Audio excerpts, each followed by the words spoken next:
이 성경의 이야기가 단편적입니까? 꼬리를 물고 하나로 연결되어 있습니까? 그렇죠. 다 연결되어 있습니다.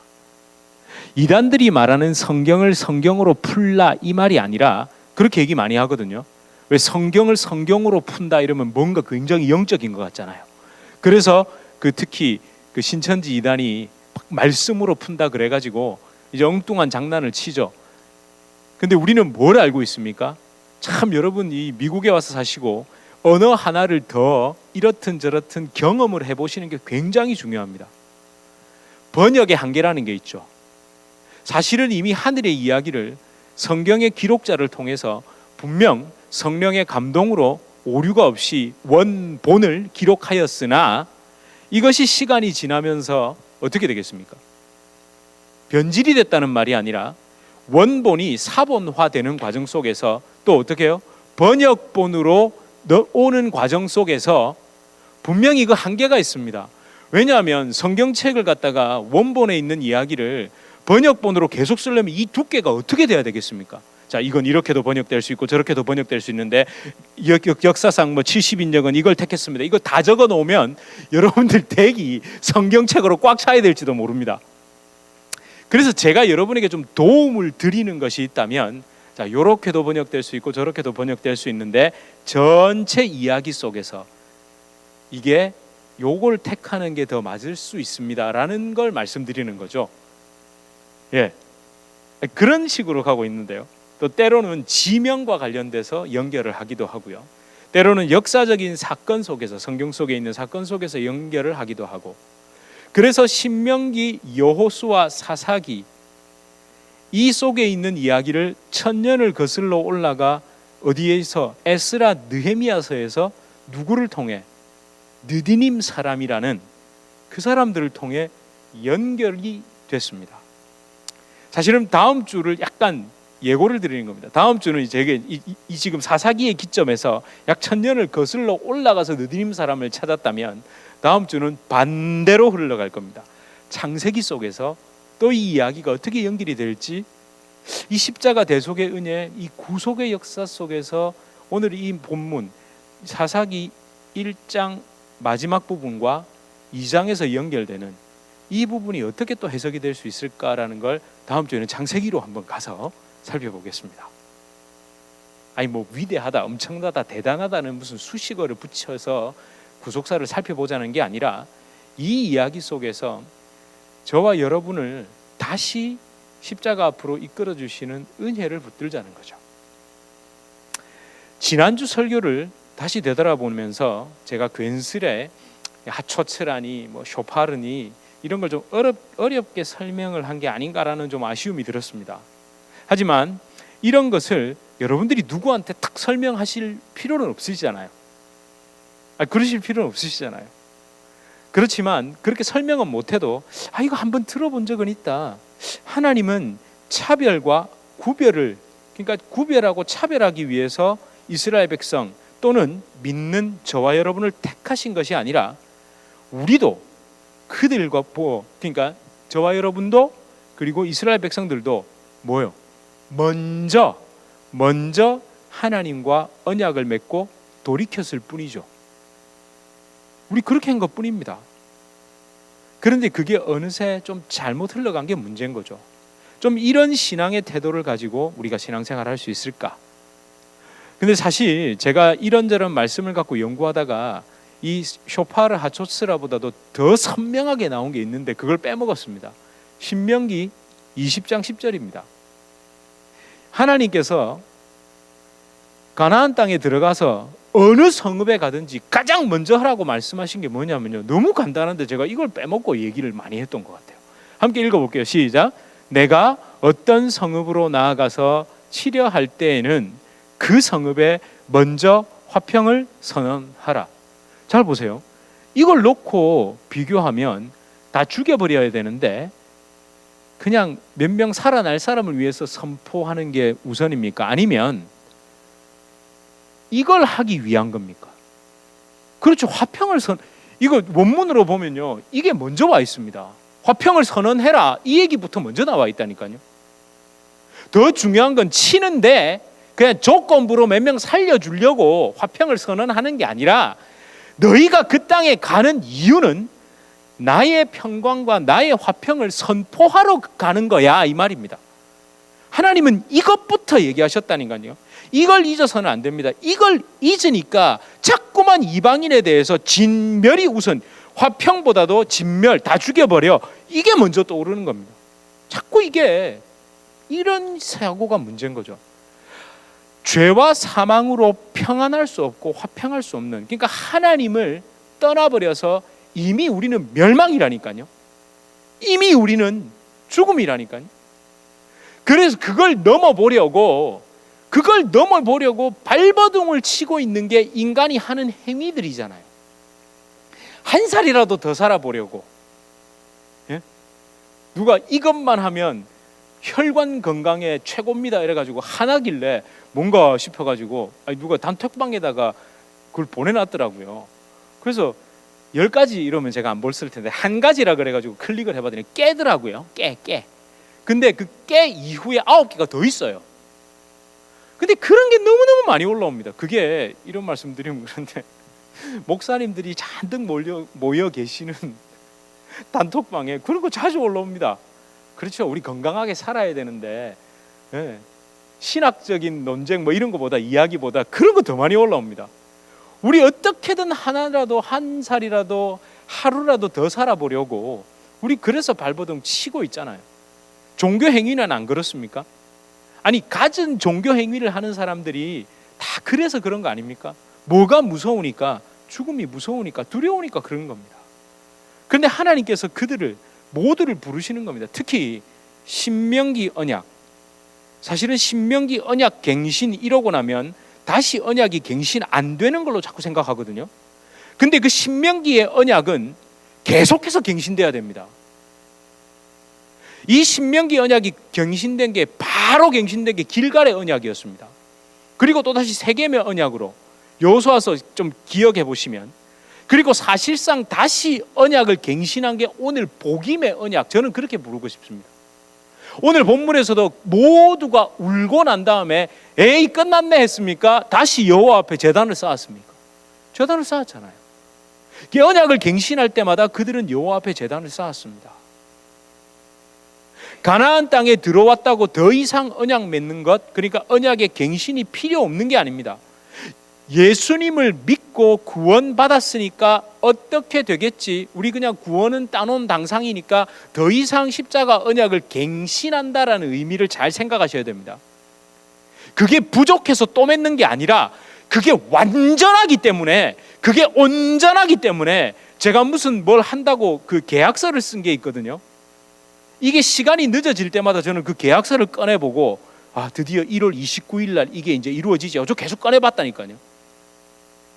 그게 완전할 거라고 믿기 때문에 우리는 그 언약을 붙들고, 십자가의 언약을 붙들고 매일 매순간 갱신하는 삶을 사는 건데, 우리는 자꾸만 십자가 대속의 은혜를 붙들고 회개하고 돌이키는 걸 단회성으로 생각합니다. 들어보셨죠? 단번 영원 속죄라는 말. 예수님께서 단번에 영원한 속죄를 이루셨다라는 말이 저와 여러분에게 해당되는 말입니까? 아닙니까? 아닙니다. 냉정하게 말하면 예수님이 단번에 영원한 속죄를 이루셨다는 거지. 그죠? 그럼 우리는 그걸, 그 단번 영원 속죄를 믿고 매일 십자가 앞에서 언약을 갱신하는 삶을 살아야 되는 겁니다. 근데 그걸 내가 단번 영원, 한 번만 믿으면 끝난다, 이렇게 생각하셨잖아요. 그러니까 문제죠. 사실은 구원파들이 맨날 그 얘기 많이 해요. 단번 영원 속죄니까 한 번만 하면 끝난다고. 그건 맞죠. 내가 아니래요? 맞다니까요. 근데 그 예수님이 이루신 게 단번 영원 속죄지. 그럼 우리는 그걸 믿고 매일의 삶 속에서 단번 영원 속죄를 이루신 예수님을 믿고 믿음으로 그걸 계속 갱신해 나가는 삶을 살아야 되는데, 어쩌면 여호수아와 사사기에 들어와서 결국 신명기에서 했던 그 갱신, 그 내용이 쫙 있잖아요. 그때 그 한 번 하고 끝나버린 건지도 모르겠다는 거죠. 그러니까 하나님은 요건 다음 주에 얘기할 건데 미리 말씀드릴게요. 힌트를 드립니다.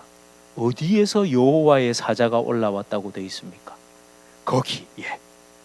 그럼 이제 좀 기억이 나시는 분은 여호수아서를 잘 찾아보시면 길갈에서 무슨 일이 있었는지가 딱 나옵니다. 하나님은 길갈에서부터 막 올라와가지고 야야야야야야야야, 너희들 그때 길갈에서 뭐 했지? 이 얘기 하신 거죠.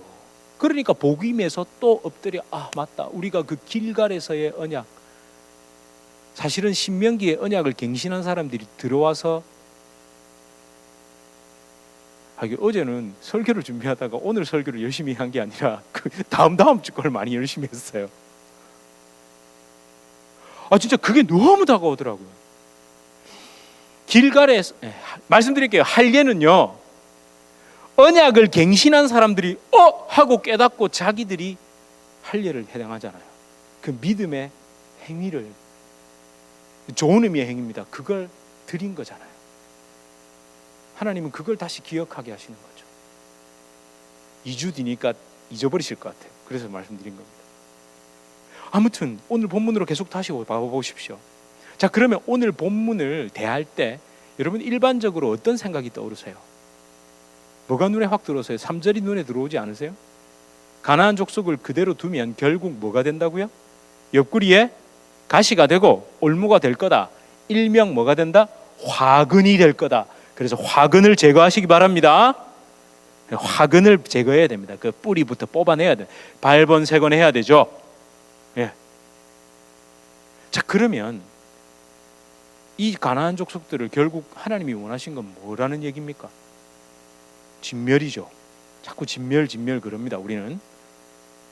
근데 만약에 절대 안 나간다고, 이유가 어찌됐건 그 땅, 자기가 살던 땅을 나가기 싫다면 무조건 다 죽여야 됩니까?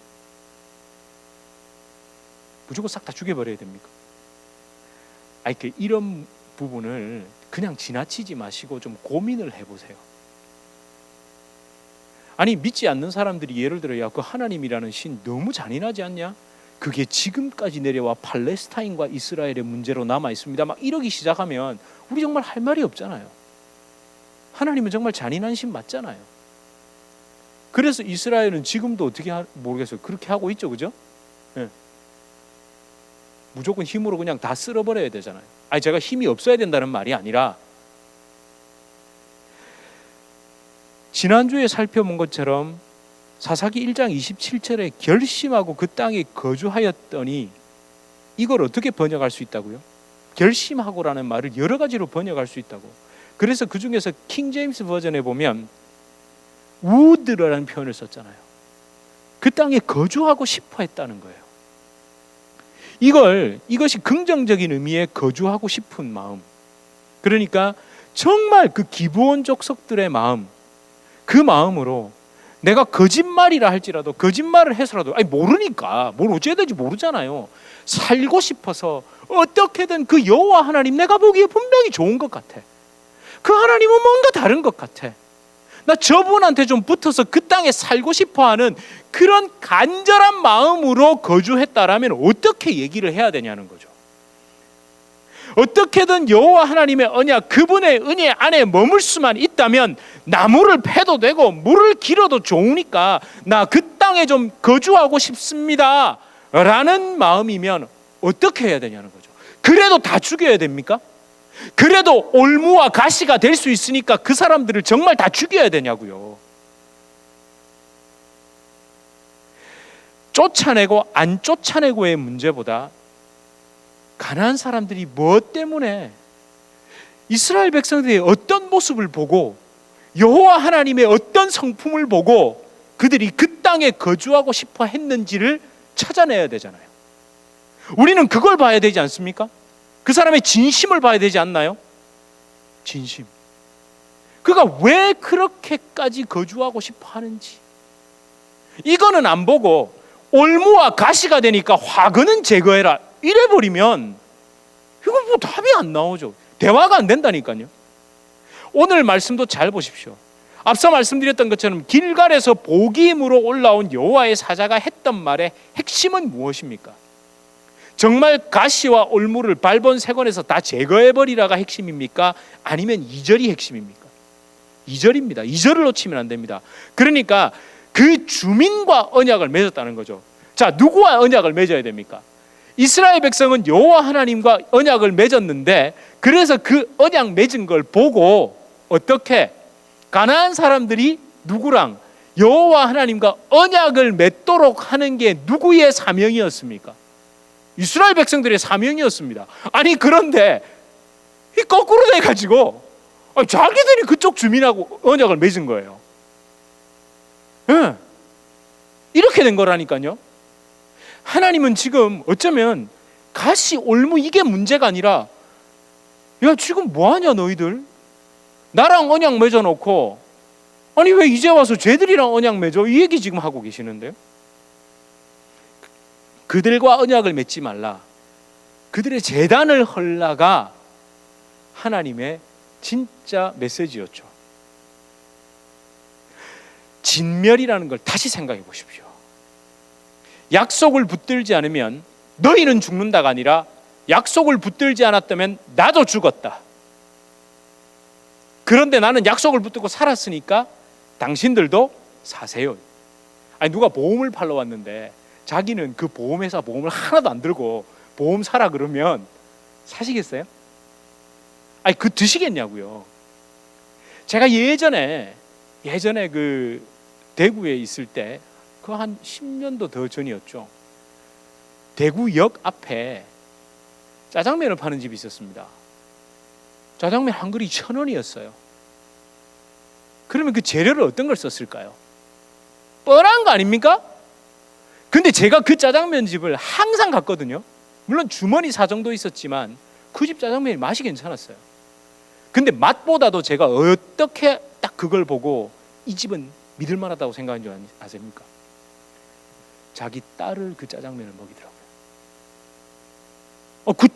아니 의심이 싹 사라지더라니까요. 자기 딸을 먹이는데 1,000원인들 어떻고 500원인들 어떻습니까?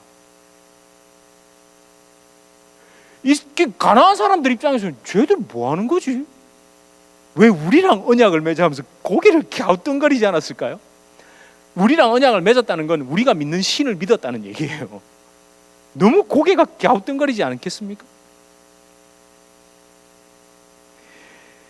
그들은 진멸당할 존재라는 걸, 사실은 죽음에 대하여 두려움에 떨고 있었죠. 이미 떨고 있었다니까요.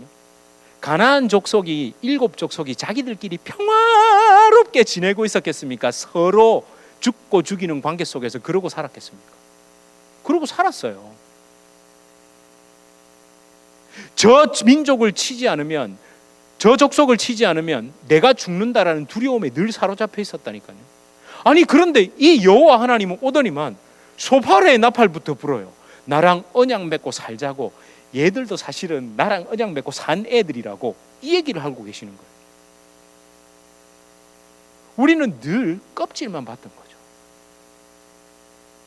하나님의 진심은 이거였습니다. 세상이 적대적인 곳입니까? 정말 나쁜 건가요? 그럼 우리 빨리 어떻게든 떠나야 되지 않겠습니까? 떠나야 되잖아요. 이 세상이 이렇게 나쁜 곳인데, 예? 세상에서 열심히 일 안 하시기 바랍니다. 그래야 빨리 이렇게 해서 가죠. 그냥 겨울에 추운데 오돌오돌 떨다가 혈관이 쪼그라들어가지고 하고 빨리 가버리죠. 그냥 그런 거 아니잖아요. 세상은 우리와 공존하고 있습니다. 그러니까 세상에 대하여, 즉 비기독교적 요소를 공격적인 태도, 적대적인 태도를 가지고 대하지 마십시오. 그렇다고 해서 제가 동화되라는 말이 절대 아닙니다.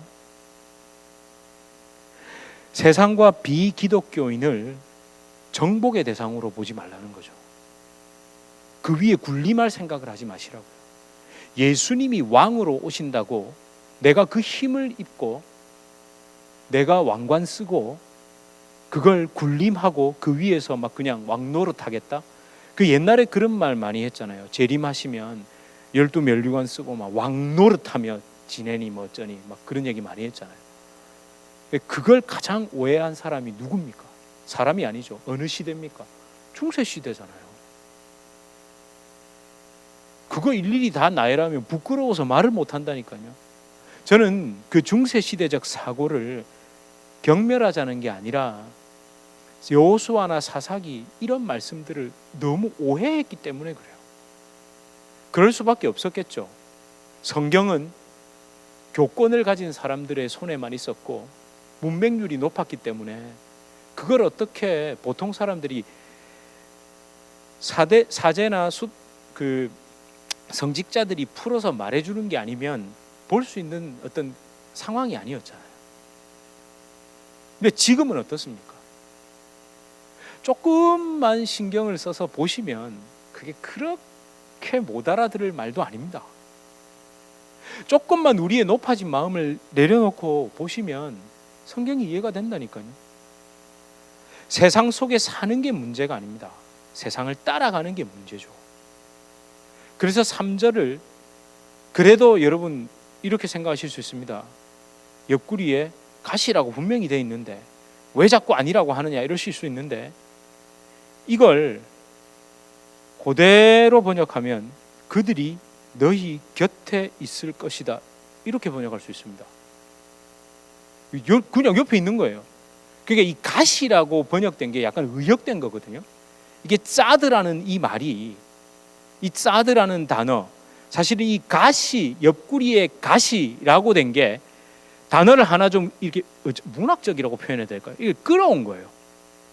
번역을 하는 과정에서 히브리어 원어 그대로 하면 그들이 너희 곁에 있을 것이다. 그냥 이 짜드라는 말은 옆을 의미하는 단어입니다. 옆 있잖아요. 사이드, 비사이드 이 말입니다. 그냥 그들이 그냥 네 옆에 있을 거라고, 네 곁에 있을 거라고. 이걸 사실 이거 사전을 찾아보면 제일 첫 번째 뜻이 방금 말했던 짜드라는 말이 찌딤 이 복수형으로 썼거든요. 그들이 곁에 있을 거다. 이 말이 옆에, beside, 곁에 요 말이고 두 번째 의미가 뭐냐면 가시로 되어 있습니다.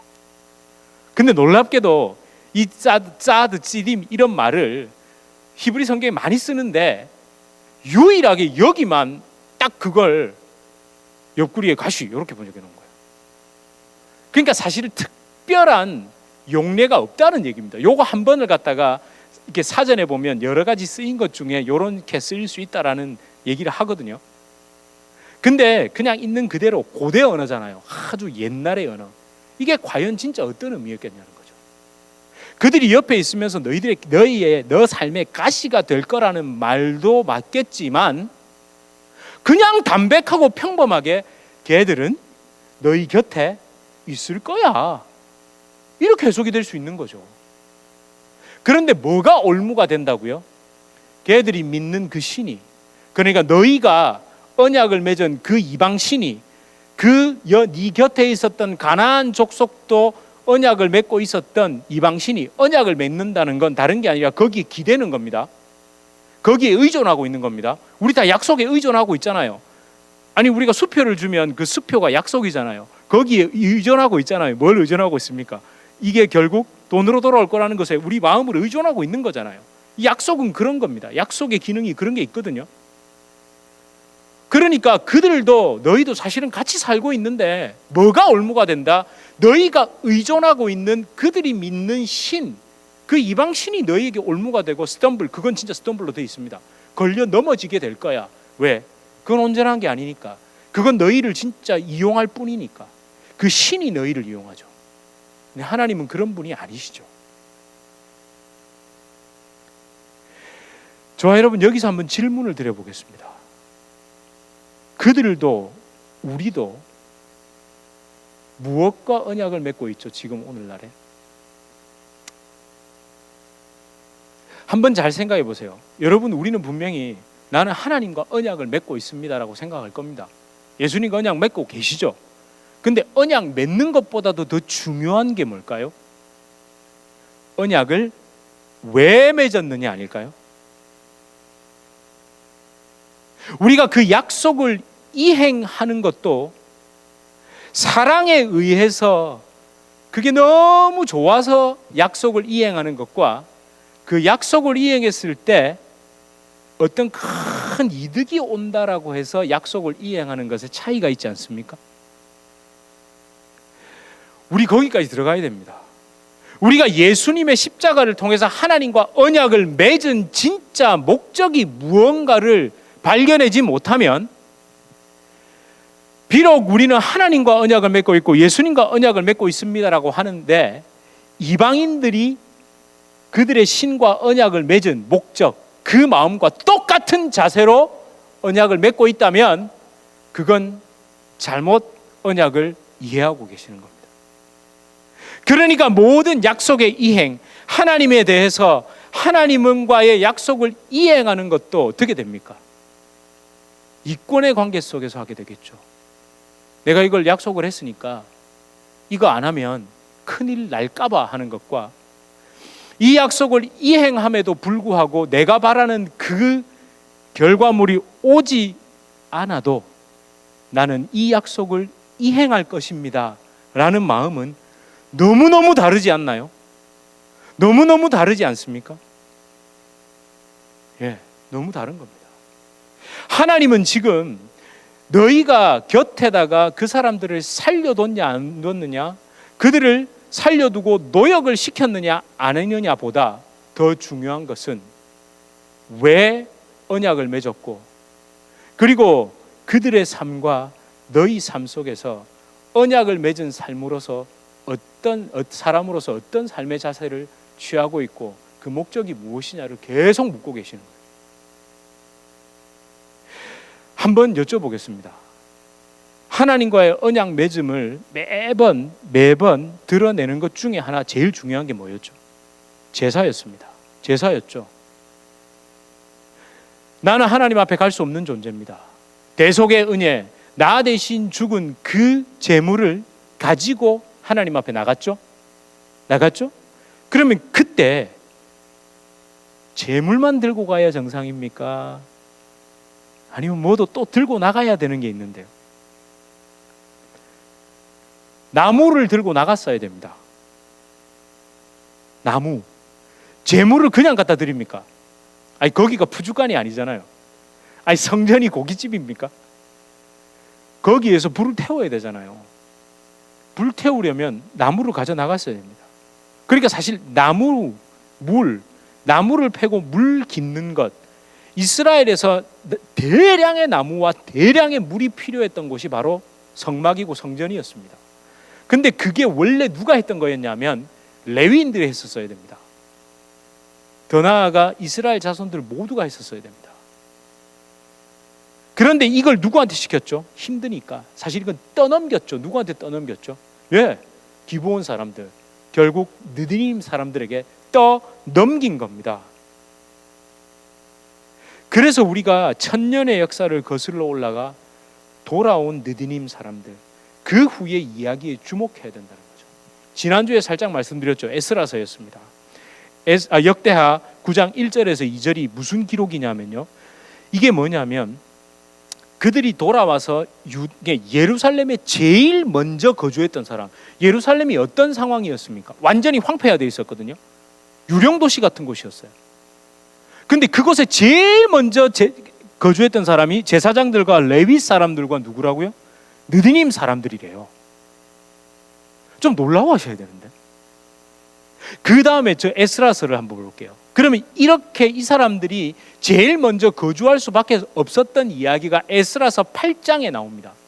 다 읽을 수는 없고요. 8장 15절에 그리고 17절, 20절에 단서가 있는데 시간이 좀 많이 흐른 관계로 댁에 가셔서 에스라서 8장을 한번 잘 읽어보십시오. 여기에 보면 뭐가 나오냐면 에스라가 아하와 강가라는 곳에서 인원 계수를 합니다. 자, 우리가 1차로 돌아가야 하는데 사람들 숫자를 세어려 보니까 누가 없어요. 누가 없느냐? 레위 사람들이 거의 없는 거예요. 그러니까 뭘 못한다는 얘기죠? 아니, 돌아가는 목적이 뭡니까? 여호와 하나님께 다시 성전을 세우고 제사를 드리려고 돌아가잖아요. 근데 그걸 할 사람이 없는 거예요. 그래서 에스라가 가시비아라는 지방으로 모든 족속의 족장들, 대표자들 다 보냅니다. 가서 데리고 와라, 모시고 와라. 거기에 레위인들과 특히 느디님 사람들이 많이 살았나 봐요. 가서 모시고 옵니다. 데리고 온 게 아닙니다. 함께 가자, 너희가 없으면 안 된다 하고 부탁을 합니다. 그렇게 돌아온다니까요. 자, 여러분이 느디님 사람들이라고 하면 생각해 보십시오. 평생을 뭐 했죠? 나무 패고 물깃기 해보셨습니까? 조금 해봤는데요, 아주 어렵더라고요. 제가 나무를 팰 때마다 와, 옛날에 겨울에 정말 어떻게 살았을까. 진짜 이 나무 한다는 게 이게 보통 일이 아니라는 걸 알겠더라고요. 그랬는데 이 사람들을 어떻게 취급했죠? 무시했죠.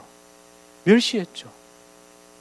어쩌면 제사장들과 레위인들은 자기들은 거들먹거렸죠. 사실 제사장들이 느디님 사람들이 해다 주는 그 나무와 물이 없으면 제사장 역할도 수행할 수가 없고요. 그 제사장들이, 그 느디님 사람들이 떠다 주는 물과 나무가 없으면 이스라엘 백성 누구도 제사 드릴 수가 없는데, 번제를 드릴 수가 없어요. 불로 태워 드릴 수가 없다고요. 속죄의 제사를 드릴 수가 없는데 험한 일 한다고 무시했잖아요. 그런데 그들의 명단이 어디에 올라가느냐 하면 이 70년 포로 생활 지난 이후에 느헤미야서에 올라갑니다. 느헤미야서 7장에 기록됩니다. 7장 46절부터 56절까지 드디어 느디님 사람들의 이름 하나를 기록합니다. 그런데 여기서 끝나면 안 됩니다. 이스라엘 족속의 백성에 족보에 올려준 거 뭐 이런 겁니까? 족보에 안 올라갔던 그 밖에서 낳은 자녀를 드디어 아버지가 은혜를 베풀어서 뭐 족보에 올려주니까 아이고 감사합니다 뭐 이런 건가요? 여기까지 끝나면 종교고요. 이 다음이 진짜 언약을 맺은 사람들의 삶입니다. 느헤미야 10장까지 가셔야 됩니다. 느헤미야 10장, 이건 함께 읽어야 됩니다. 시작. 또 우리 제사장들과 레위 사람들과 백성들이 제비 뽑아 각기 종족대로 해마다 정한 시기에 나무를 우리 하나님의 전에 바쳐 율법에 기록한 대로 우리 하나님 여호와의 제단에 사르게 하였고. 이 말이 무슨 말입니까? 예, 지나무 지가 한다는 얘기예요.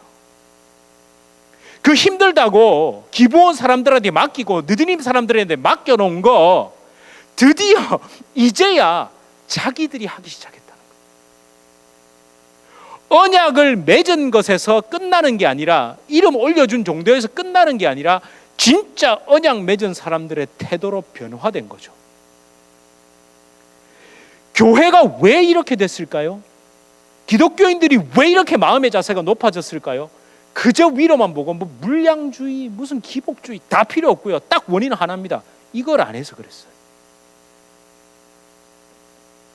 교회에 왜 나왔죠? 뭘 그렇게 열심히 하려고 나왔죠? 무슨 놈의 축복을 그렇게 받고 또 받으려고. 제가 자주 말씀드렸잖아요. 기도도 제가 하나님 우리 성도님 가정에 은혜를 주시고 복을 주시고 이러면 별로 안 좋아하고, 차고 흔들어 넘치도록 막 이래야, 60배 100배에 막 이래야 좋아했잖아요. 그 전부 진통제입니다. 그 종교 유희입니다. 그거 그 말장난이라고요. 그거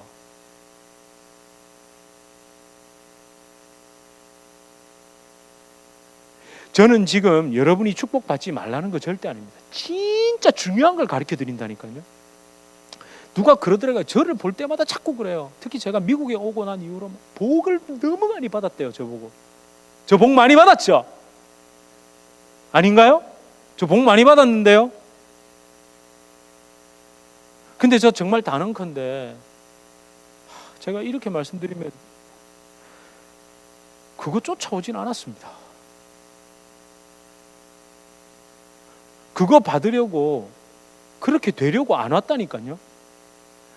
내 이 생각만 했다니까요. 이 생각밖에 안 했다니까요. 왜냐하면 제일 좋은 게 오면 나머지는 그분의 주권 가운데 진짜 따라오는 걸 경험했기 때문에. 예. 하나님의 그 선하심을 믿기 때문에. 저도 흔들릴 때가 있죠. 왔다 갔다 할 때가 있죠. 그러나 그럼에도 불구하고 하나님, 내 안에 빛이 없고 내 안에 선한 것이 없기에 주님의 빛이 임해야 하고 주님의 선함이 임해야 한다는 거, 그걸 아니까 할 수 있는 게 십자가 붙잡는 것밖에 없더라고요. 이걸 제가 아까 그 죽음에 대한 얘기를 더 깊이 하려다가 다음에 말씀드릴게요. 살짝만 말씀드릴까요? 빛이신 주님 앞에 서면 어둠인 우리는 어떻게 됩니까? 그 사라져요. 빛이 야야 사라져라, 꺼져라, 나가라, 물러가라 이러겠어 가진 거 아니까 그냥 빛이 임하면 어둠은 사라진다니까요. 사람들은 죽음을 뭐라고 얘기하죠? 어둠으로 가는 걸 얘기하죠. 흑암으로 가는 걸 이야기하는데 성경이 말하는 죽음은 빛이신 그분 앞에 서는 걸로 이야기하는 겁니다. 예, 어둠이 빛이신 하나님 앞에 서는 거예요. 그 개념이 이해가 되세요? 그런데 그 어둠이 사라지지 않으려면 어둠 안에 결국 뭐가 있어야 됩니까? 빛이 있어야죠. 그리스도의 빛이 있어야죠. 우린 그걸 힘입고 감히 빛 대신 하나님 앞에 서는 겁니다. 그게 우리가 맞이할 죽음이라니까요. 세상 사람들은 영원한 죽음으로 어둠으로 갈까봐 두려워하는데 우리는 완전히 다른 개념이라니까요. 여호와 하나님은 가나안 땅에 그들과 함께 임하실 때 빛으로 임하시는 거예요. 근데 그들이 나와 언약을 맺지 않으면 사라지니까, 쟤들이 사라지니까 나와 언약 맺고 빛인 나와 함께 여기에 살아도 돼. 이게 하나님의 마음인데 우리는 껍데기만 취했던 겁니다. 껍데기만. 우리 안에 선함이 없다는 것, 우리 안에 능력이 없다는 것, 우리 안에 그 어떤 구원받을 만한 건덕지도 없다는 것, 그걸 인정하는 게 절대 나쁜 거 아닙니다. 그걸 인정해야 갈망하며 주님의 진리와 생명을 붙잡을 거 아닙니까? 근데 우리는 자꾸 내가 뭔가 할 수 있다고 착각해요. 내가 뭔가 좀 해드렸다고 착각한다니까요. 제일 위험한 말, 하나님이 나를 이렇게 쓰셨습니다. 그거 아주 겸손한 말 같은데 그거 아주 교한 이야기입니다. 진짜 하나님이 나를 쓰신 줄 알면 겁이 나서 입이 안 떨어집니다. 하찮은 시상식 하나에서도 연예인들도 내가 받을 만한 감당할 수 없는 상이 나에게 주어질 때 눈물만 흘리고 감사합니다, 감사합니다 외에는 말을 못 하잖아요. 근데 뭘 그렇게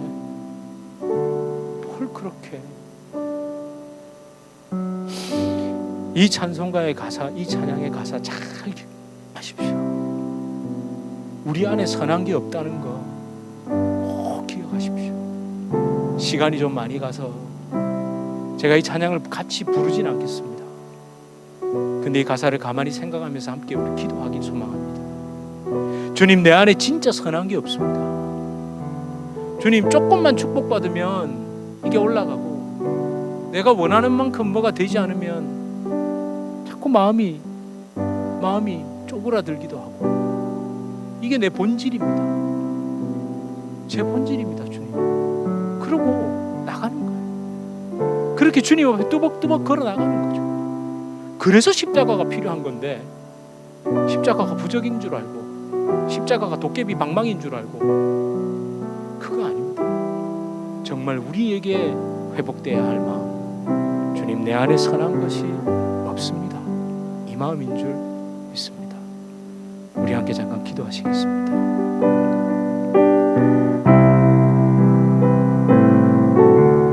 내 안에 선함도 없고 내 안에 능력이 없고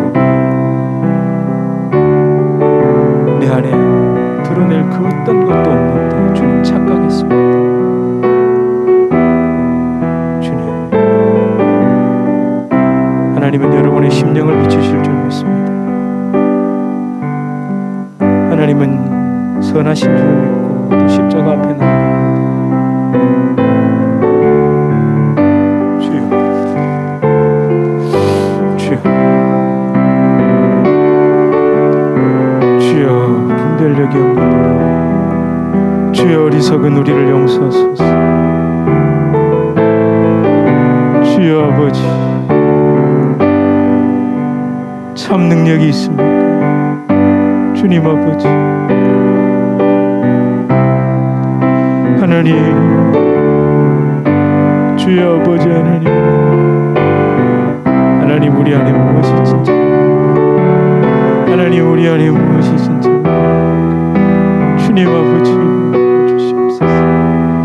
아버지,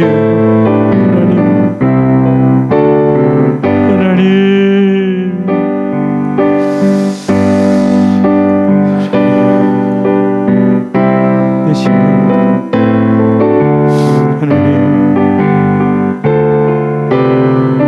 하나님 자꾸만 아버지,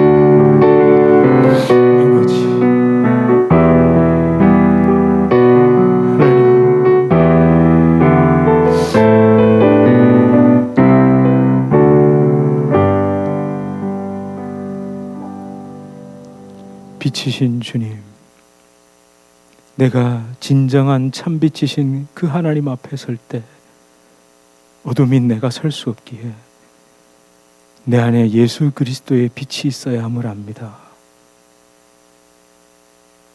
그 빛이신 주님과 함께 감히 어둠인 내가 그리스도 여호와 하나님의 그 빛 앞에 서는 줄 믿습니다. 하나님은 이스라엘 백성을 통하여 가나안의 빛으로 임하셨습니다. 그들을 진멸하기 위해 가신 것이 아니라 그들을 빛이신 하나님에게로 다시 부르시기 위해 가셨습니다. 언약 안에 있는 것이라고, 너를 덮고 있는 그 어둠과 죄악을 이제는 벗어버리라고, 그렇게 비친 나와 함께 그곳에 살자고 이스라엘 백성을 통해 선포했습니다. 그런데 이스라엘 백성들이 엉뚱하게도 다른 것과 약속을 맺어버리는 그런 짓을 했습니다. 하나님, 우리도 그러고 있는 것은 아닌지요? 내가 진짜 기대고 있는 것이 뭡니까? 내가 기대고 싶은 것을 얻기 위해 예수님을 이용하고 있는 이런 신앙생활하고 있지 않습니까? 주님, 이걸 돌아보는 게 아픈 것이 아니라 그 아픔을 딛고 진정한 참 복이신 하나님이 내 안에 오시고 그 하나님의 뜻대로 또 감히 필요한 것들도 주님이 채워주시는 삶을 살아가는 것인데, 하나님, 우리가 너무 앞서 나가고 우리가 너무 징징거리고 있습니다. 주여 도와주시고 주여 다시 긍휼을 베풀어 주시옵소서. 하나님, 말씀을 대하는 우리의 마음이 달라지게 하여 주시옵소서. 예수 그리스도 이름으로 간절히 기도드립니다. 아멘. 우리 주 예수 그리스도의 은혜와 하나님 아버지의 극진하신 사랑과 성령 하나님의 위로교통교제 충만케 하시는 역사, 우리를 진정한 참복 예수 그리스도의 임재 안으로, 그 빛 안으로 인도하시는 놀라운 성령의 역사가 주님의 교회 성도님들과 주님의 교회로 불러주실 주의 귀한 자녀들, 개인의 삶, 가정, 생업, 직장, 사업 하시는 모든 일 가운데 이제로부터 영원토록 함께 있을지어다. 아멘.